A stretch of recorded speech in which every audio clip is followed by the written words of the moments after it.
বাংলা সাহিত্যের একমুঠো রোমাঞ্চকর গল্প দিয়ে সাজানো আমাদের এই বিশেষ নিবেদন থ্রিলার ক্রিয়েটিভিটি। বিভূতিভূষণ বন্দ্যোপাধ্যায়ের লেখা ভৌতিক ও অলৌকিক সংকলন থেকে নেওয়া আজকের গল্প পেয়ালা।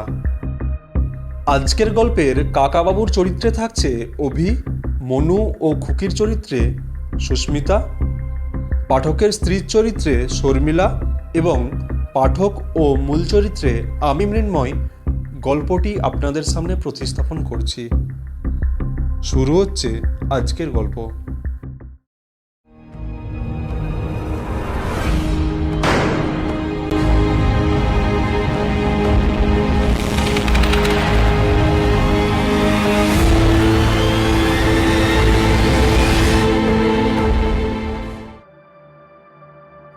সামান্য জিনিস, আনা তিনেকের দামের কলাই করা চায়ের ডিশ পেয়ালা।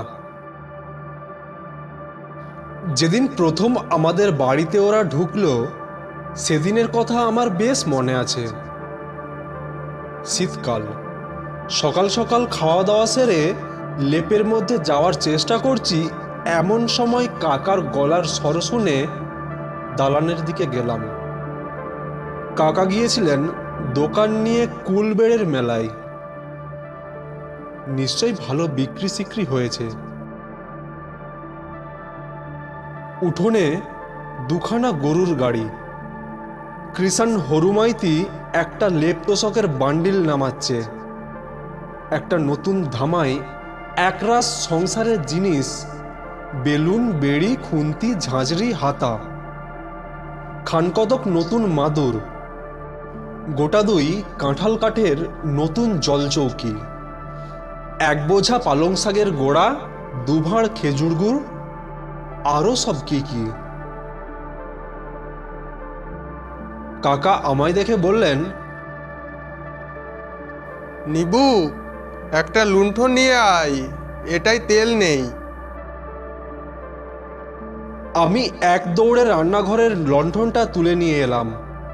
পিসিমা হাঁ হাঁ করে উঠলেন, কিন্তু তখন কে কথা শোনে। কাকাকে জিজ্ঞাসা করলাম, মেলায় এবার কেমন লোকজন হলো কাকা? কাকা বললেন, লোকজন প্রথমটা মন্দ হয়নি, কিন্তু হঠাৎ কলেরা শুরু হয়ে গেল, ওই তো হলো মুশকিল। সব পালাতে লাগলো। বাঁওড়ের জলে রোজ 5টা-6টা মোড়া ফেলছিল।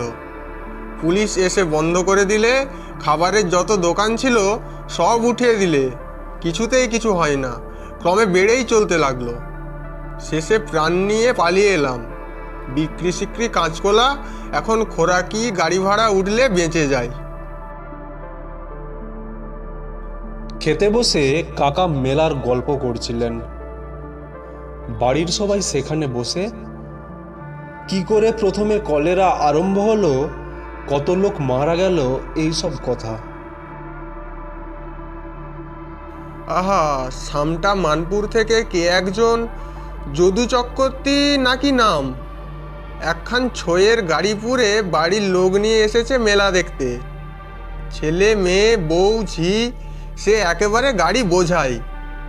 বাঁওড়ের ধারের তালতলায় গাড়ি রেখে সেখানেই সব রেঁধে খাই দায় থাকে। দুদিন পরে রাত পোয়ালে বাড়ি ফিরবে। রাত্রিরে ধরলো তাদের একটা 9 বছরের মেয়েকে কলেরায়। কোথায় ডাক্তার, কোথায় ওষুধ? সকাল 10টায় সেটা গেল তো ধরলো তার মাকে। রাত 8টায় মা গেল তো ধরলো তার বড় ছেলের বউকে। তখন এদিকেও রোগ জেঁকে উঠেছে, কে কাকে দেখে। তারপর সে যা কাণ্ড, এক একটা করে মরে আর পাশেই বাঁওড়ের জলে ফেলে। অর্ধেক গাড়ি খালি হয়ে গেল। ব্রাহ্মণের যা সর্বনাশ ঘটলো আমাদের চোখের সামনে, উফ।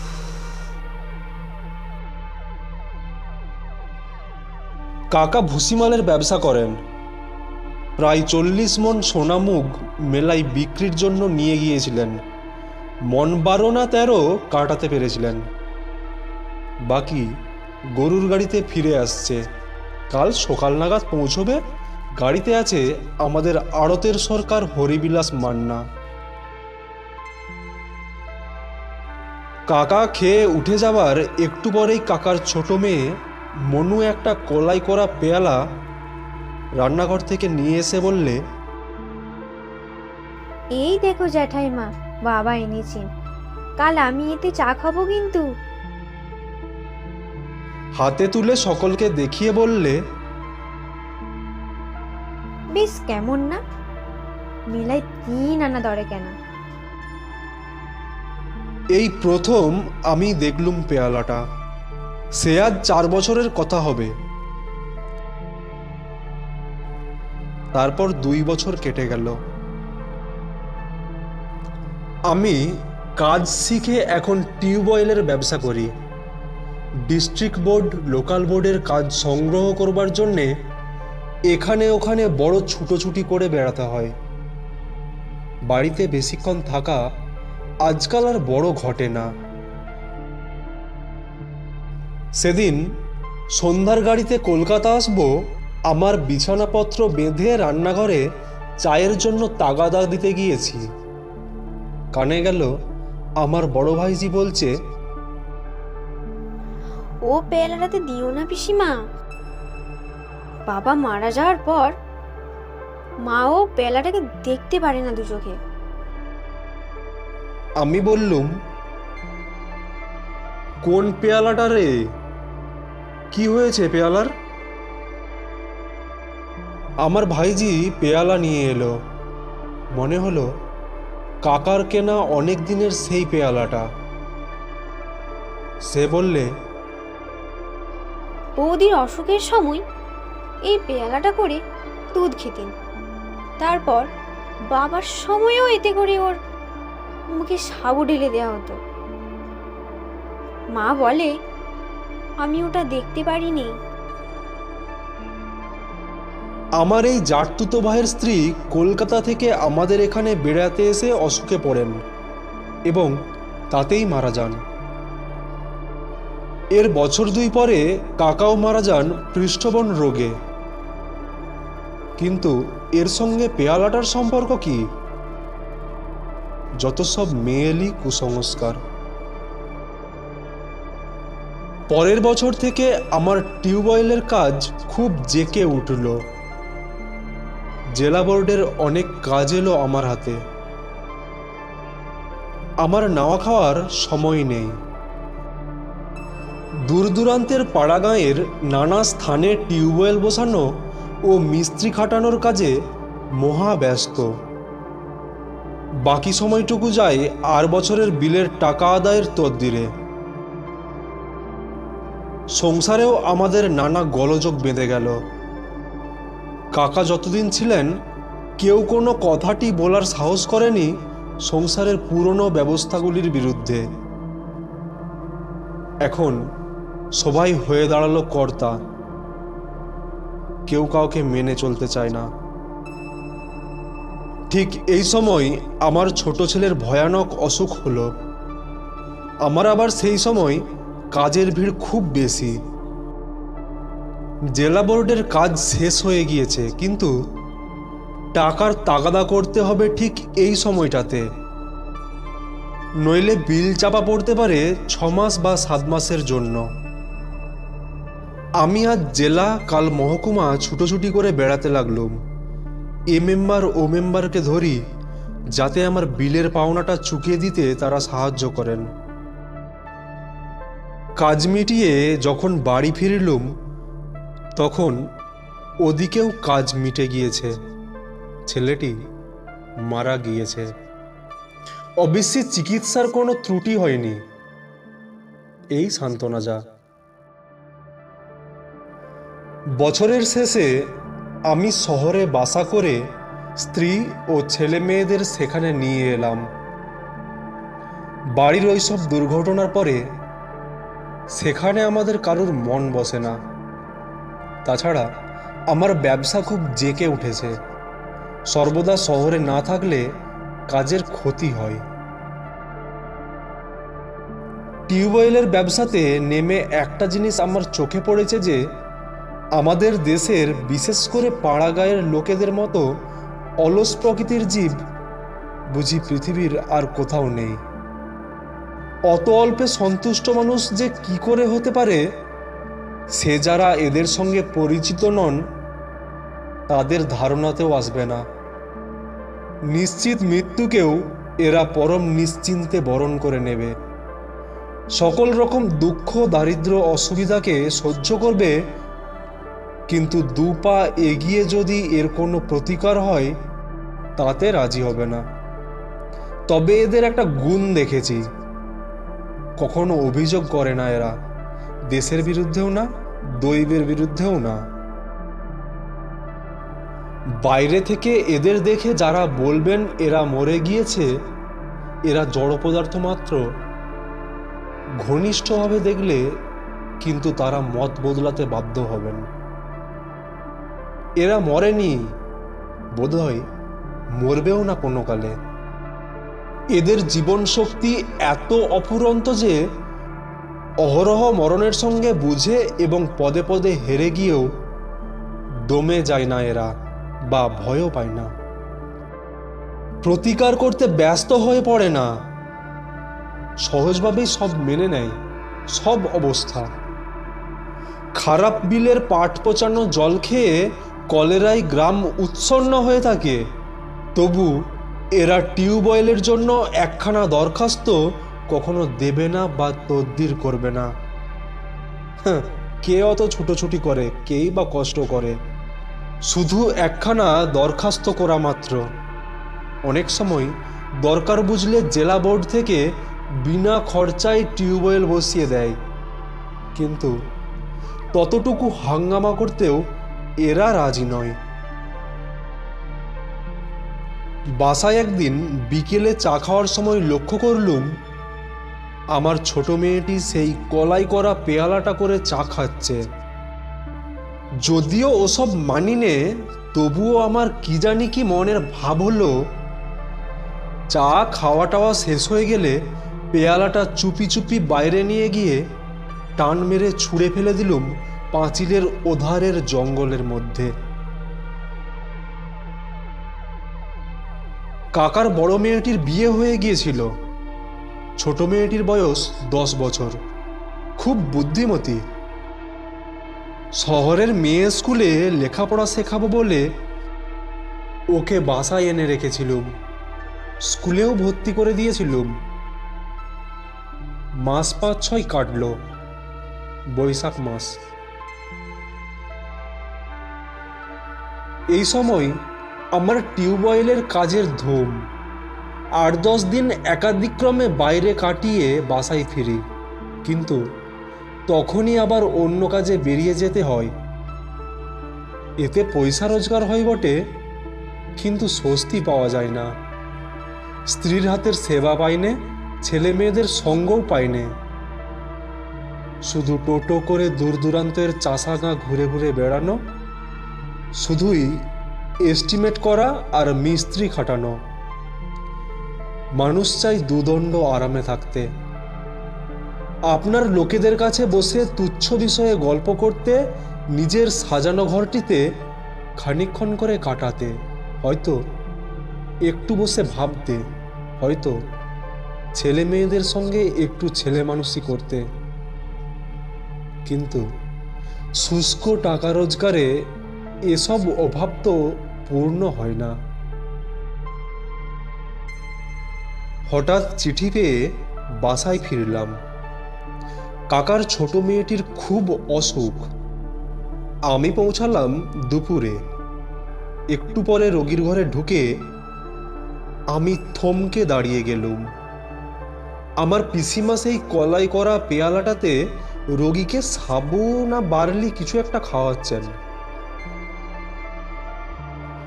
আমি আমার মেয়েকে আড়ালে ডেকে জিজ্ঞাসা করলুম, ও পেয়ালাটা কোথা থেকে এলো রে? খুকি বললে,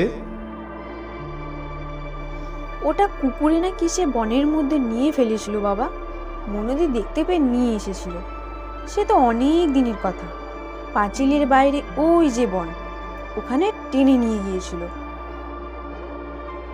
আমি বিস্মিত সুরে জিজ্ঞাসা করলুম, মনু নিয়ে এসেছিল? জানিস ঠিক তুই? খুকি অবাক হয়ে আমার মুখের দিকে চেয়ে বললে, হ্যাঁ বাবা, আমি খুব জানি। তুমি না হয় মাকে জিজ্ঞেস করো, আমাদের সেই যে ছগড়া চাকরটাকে কুকুরে কামড়েছিল না, ওই দিন সকালে মনুদি পেয়ালাটা কুড়িয়ে আনে। ওই পেয়ালাতে তাকে কিসের শেকড়ের পাচন খাওয়ানো হলো আমার মনে নেই। আমি চমকে উঠলুম, বললুম, কাকে রে? রামলগনকে? হ্যাঁ বাবা, সেই যে তারপর এখান থেকে চলে গেল দেশে, সেই ছেলেটা। আমার সারা গা ঝিমঝিম করছিল। রামলগন কুকুরে কামড়ানোর পর দেশে চলে গিয়েছিল, কিন্তু সেখানে যে সে মারা গিয়েছে এ খবর আমি কাউকে বলিনি। বিশেষ করে গৃহিণী তাকে খুব ভালোবাসতেন বলেই সংবাদটা আর বাসায় জানায়নি। আমাদের টিউবওয়েলের মিস্ত্রি শিবশরণের শাড়ির ছেলে সে, সেই খবরটা মাসখানেক আগে আমায় দেয়। মনুর অসুখ তখন পর্যন্ত খুব খারাপ ছিল না। ডাক্তারেরা বলেছিলেন ভয়ের কোনো কারণ নেই, কিন্তু আমার মনে হলো ও আর বাঁচবে না। ও পেয়ালাটার ইতিহাস এ বাসায় আর কেউ জানে না। অসুখের সময় যে ওতে করে কিছু খেয়েছে সে আর ফেরেনি। জানতো কেবল কাকার বড় মেয়ে, সে আছে শ্বশুর বাড়ি। পেয়ালাটা একটু পরেই আবার চুপি চুপি ফেলে দিলুম। হাত দিয়ে তোলবার সময় তার স্পর্শে আমার সারা দেহ শিউরে উঠল। পেয়ালাটা যেন জীবন্ত, মনে হলো যেন একটা ক্রূর জীবন্ত বিষধর সাপের বাচ্চার গায়ে হাত দিয়েছি, যার স্পর্শে মৃত্যু, যার নিঃশ্বাসেও মৃত্যু। পরদিন দুপুর থেকে মনুর অসুখ বাঁকা পথ ধরল। 9 দিনের দিন মারা গেল সে। আমি জানতুম ও মারা যাবে। মনুর মৃত্যুর পর পেয়ালাটা আবার কুড়িয়ে এনে ব্যাগের মধ্যে পুরে কাজে বেরোবার সময় নিয়ে গেলুম। প্রায় 7-8 ক্রোশ দূরে একটা নির্জন বিলের ধারে ফেলে দিয়ে হাঁপ ছেড়ে বাঁচলুম। শোকের প্রথম ঝাপটা কেটে গিয়ে মাস 2 পরে বাসা একটু ঠান্ডা হয়েছে। তখন কথায় কথায় স্ত্রীর কাছে একদিন এমনি পেয়ালার কথাটা বলি, কিন্তু আমার গল্প শুনে তিনি যেন কেমন হয়ে গেলেন। কেমন এক অদ্ভুত দৃষ্টিতে আমার দিকে চেয়ে রইলেন। মুখ দিয়ে তার কথা বেরোলো না। আমি বললুম, বোধহয় অত খেয়াল করে তুমি কখনো দেখোনি, তাই ধরতে পারোনি। আমি কিন্তু বরাবর। আমার স্ত্রী বিবর্ণ মুখে বললেন, বলবো একটা কথা, আমার আজ মনে পড়ল। একটু চুপ করে থেকে আবারও বললেন, খোকা যখন মারা যায় 8 বছর আষাঢ় মাসে, সেই কলাই করা পেয়ালাটাতে তাকে ডাবের জল খাওয়াতুম। আমি নিজের হাতে কতবার খাইয়েছি। তুমি তো তখন বাইরে ঘুরতে, তুমি জানো না। আমার কোনো উত্তর খানিকক্ষণ না পেয়ে তিনি বললেন, জানতে তুমি এই কথাটা? না, জানতুম না অবশ্যই, কিন্তু অন্যমনস্ক হয়ে আরেকটা কথা মনে মনে তোলপাড় করছিলাম। পেয়ালাটা আমাদের ছেড়ে যেত,